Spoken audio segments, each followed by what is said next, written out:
ನಮಸ್ಕಾರ ಸ್ನೇಹಿತರೆ. ಕಗ್ಗದ ಕಣ್ಣಿನಲ್ಲಿ ಮಾಲಿಕೆಯ ಮುಂದಿನ ಕಗ್ಗ.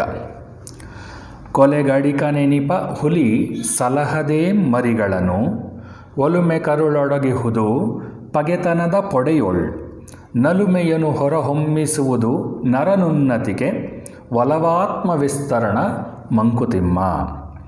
ನಾವು ಹುಲಿಯನ್ನು ಕೊಲೆಗಾರ ಅಂತ ಕರಿತೀವಿ. ಜಿಂಕೆಯನ್ನು ಕೇಳಿದ್ರೆ ಹುಲಿ ಈ ಪ್ರಪಂಚದಲ್ಲೇ ಇರಬಾರ್ದು ಅಂತ ಹೇಳುತ್ತೆ. ಅದೇ ಕೊಲೆಗಾರ ಹುಲಿ ತನ್ನ ಮರಿಗಳನ್ನು ಸಾಕೋದಿಲ್ವಾ? ಪ್ರೀತಿಯಿಂದ ಸಾಕೋದಿಲ್ವಾ?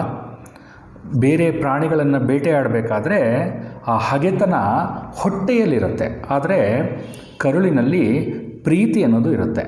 ಇಂತಹ ಪ್ರೀತಿಯನ್ನು ಮನುಷ್ಯನಲ್ಲಿ ಹೊರಹೊಮ್ಮಿಸಿದ್ರೆ ಅವನ ಉನ್ನತಿಗೆ ಕಾರಣವಾಗುತ್ತೆ. ಮತ್ತು ಇಂತಹ ಪ್ರೀತಿ ಆತ್ಮವನ್ನು ವಿಸ್ತಾರ ಮಾಡುತ್ತೆ ಅಂತ ಡಿ ವಿ ಜಿಯವರು ಹೇಳಿದ್ದಾರೆ. ಧನ್ಯವಾದಗಳು.